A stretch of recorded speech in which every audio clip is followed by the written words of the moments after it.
Bonjour à toutes et à tous. Je voudrais vous partager un message qui a pour titre « C'est l'heure du souffle des 144 000 ». Ce nombre 144 000, je peux vous le dire sans me tromper, parle de l'avenir de notre humanité. Des événements présents, sa transformation, ce qu'elle subisse et là où elle va. Ici, dans un premier temps, nous allons essayer de tourner autour de ce nombre, méticuleusement.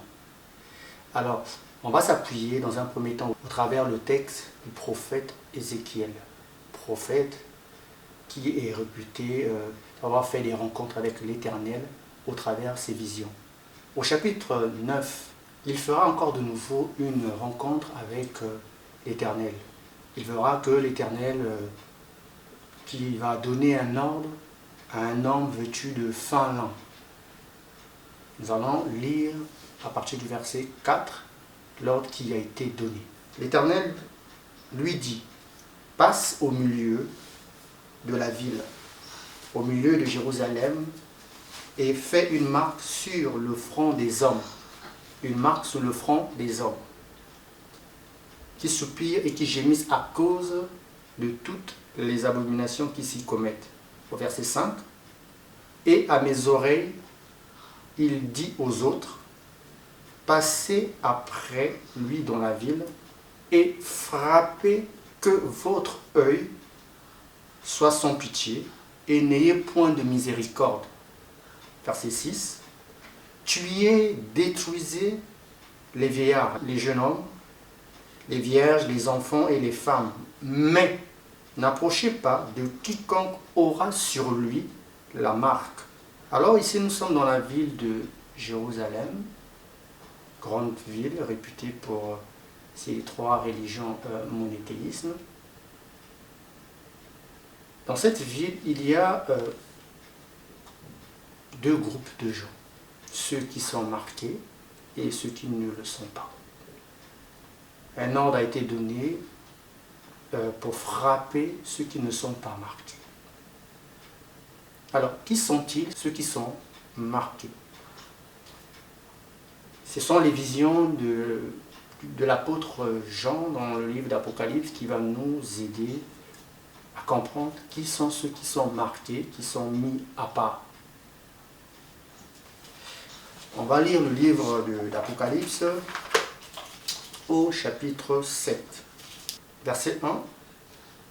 Après cela, je vis 4 anges debout aux 4 coins de la terre. Ils retenaient les 4 vents de la terre, afin qu'il ne soufflât point de vent sur la terre, ni sur la mer, ni sur aucun arbre. Verset 2.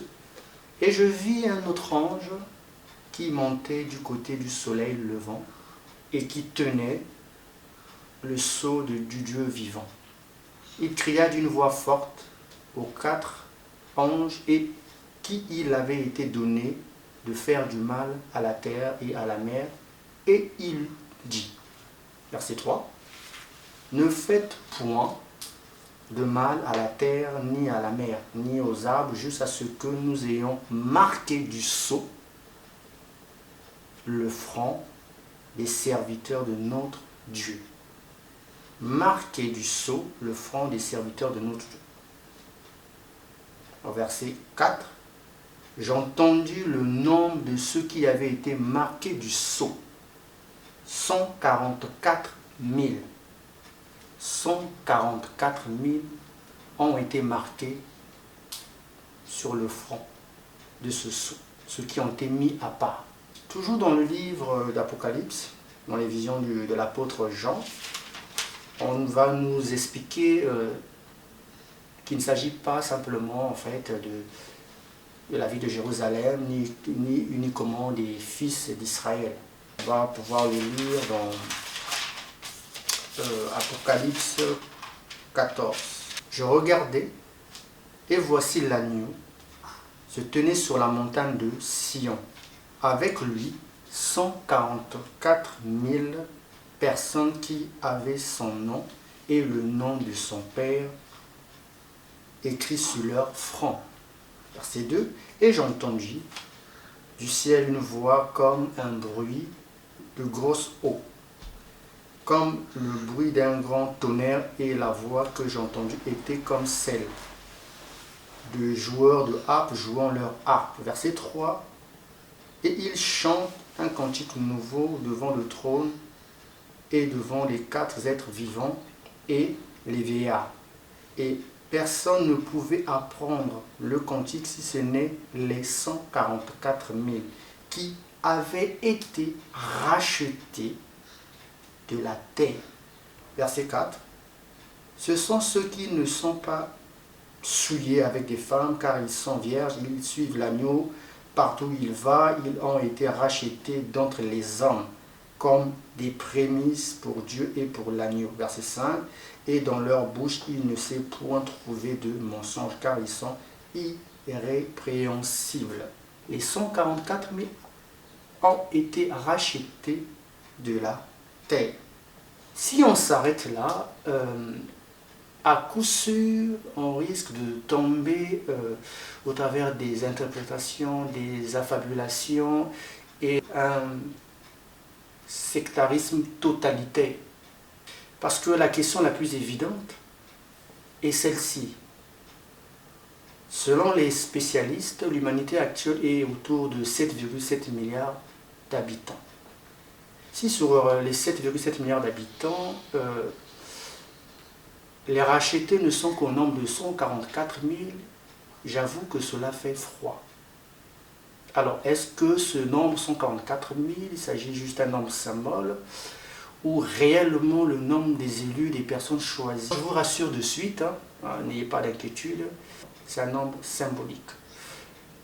Et on va essayer de comprendre pourquoi. Ce nombre est relié par un personnage emblématique biblique du nom de Abraham, comme d'ailleurs les versets que nous venons de lire. Abraham est connu comme étant le père des multitudes, le père de l'humanité. D'ailleurs, sa bénédiction le démontre, puisqu'il s'agit d'une bénédiction de fécondité, une bénédiction de multiplicité. Au chapitre 15 du livre de Genèse, lorsque l'Éternel apparaît à Abraham de nouveau, il lui dira « Qu'as-tu, Abraham ?» Abraham se trouvait triste dans sa tente, il voyait la fin de ses jours, et sa tristesse est du fait que son héritier n'était pas celui qui devait sortir de ses entrailles, plutôt son fidèle serviteur, Eliezer de Damas. L'Éternel lui dira « Non, ton héritier sera celui qui sortira de tes entrailles, et ça ne sera pas ton serviteur Eliezer de Damas. Sors de ta tente, regarde vers les cieux, compte les étoiles, si tu le peux. Telle sera ta postérité. » Il faut savoir ici que la terre a été donnée au Fils de l'homme et les cieux est réservé, c'est le domaine de l'Éternel. Lorsque la postérité d'Abraham est comparée en fait aux étoiles qui se trouvent dans les cieux, il s'agit en fait d'une postérité sans nombre, qu'on ne peut pas quantifier. Donc il s'agit d'une nouvelle humanité, d'un nouveau démarrage. C'est cela que l'Éternel fait allusion. Par ricochet, ce nombre, 144 000, nous parle du redémarrage d'une nouvelle humanité. D'ailleurs, on l'obtient par une multiplication de 12 000 fois 12. Et ce nombre 12 parle du cycle de l'humanité, de la respiration du grand tout, de l'être suprême, au travers ces différentes ères, que la science astronomique nous parle de la grande année cosmique. Et 12 000 fait allusion à la durée des différentes ères. Et à l'heure actuelle, nous nous trouvons à la fin de 3 cycles particuliers qui sont le cycle de 12 000, le cycle de 6 000 ans, le cycle de 25 920 ans. Et ce cycle de 25 920 ans nous ramène au point de départ, au redémarrage de la nouvelle humanité, au point zéro, d'où la nouvelle humanité ne peut entrer avec un système, avec une société, une structure, des fondements de l'humanité précédente. D'où ces bouleversements, d'où tout ce tohu-bohu, ce chaos, l'effondrement qu'il y a, puisqu'on ne met pas du vin nouveau dans des vieilles outres. Qui dit nouvelle humanité, nouveau monde, dit aussi un nouveau système, une nouvelle structure, une nouvelle société. Donc la précédente doit cesser. Voilà les raisons de toute cette cacophonie qu'il y a au sein de l'humanité actuelle. Il faut aussi le dire que cela n'est pas versé au compte d'un individu. C'est l'œuvre toujours de l'Éternel qui établit cela.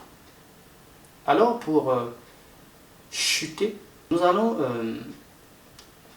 parler aussi d'un personnage au nom de Job. Au premier chapitre du livre de Job, au verset 6, il nous a dit « Or les fils de Dieu vinrent se présenter devant l'Éternel, et Satan se trouva aussi parmi eux. » La question que l'on peut se poser, que fait Satan au milieu des fils de Dieu? Sachez qu'un fils, c'est le prolongement de son père. C'est-à-dire, il est celui qui veille à ce que le projet, l'œuvre du Père arrive à son terme, qu'il puisse s'accomplir. Satan se trouve au milieu des fils de Dieu. Se pourrait-il que Satan soit aussi un des fils de Dieu qui, ma foi, lorsque l'Éternel veut faire de la sale besogne, et que ce dernier est bien réputé pour cela. On peut le remarquer dans ce fameux épisode de la sortie d'Égypte, où il est dit que j'ai appelé mon premier-né hors d'Égypte. Le pharaon de cette époque, il s'est opposé à cet appel. Et nous savons tous que c'est la 10e plaie qui finira par exaucer cette volonté. Or, cette 10e plaie, il s'agit de l'ange de la mort qui frappe tous les premiers-nés d'Égypte. Qui est l'ange de la mort, si ce n'est que Satan? Alors nous voyons clairement que l'objectif a été atteint, en fait, celui de l'appel des premiers-nés hors d'Égypte. Donc Satan a bien joué le rôle de favoriser l'appel que Dieu a émis à Pharaon. Donc je pense qu'il est temps de sortir un peu de ces différents dogmes religieux qui nous pourrissent l'âme, le corps et l'esprit depuis une belle lurette. De comprendre réellement qui est ce personnage. Est-il réellement ce dont les trois religions monothéistes ont bien voulu nous faire croire? Alors, où est-ce que je veux en venir? Vous savez que sous le soleil, il y a des peuples qui sont issus de différentes nations. Une nation, en règle générale, a une âme. Souvent, cette âme est représentée au travers des symboles d'une nation. Entre autres, les couleurs d'un drapeau, la constitution, l'hymne national, pour n'en citer que cela. Ici, nous allons regarder les constitutions issues des différentes nations.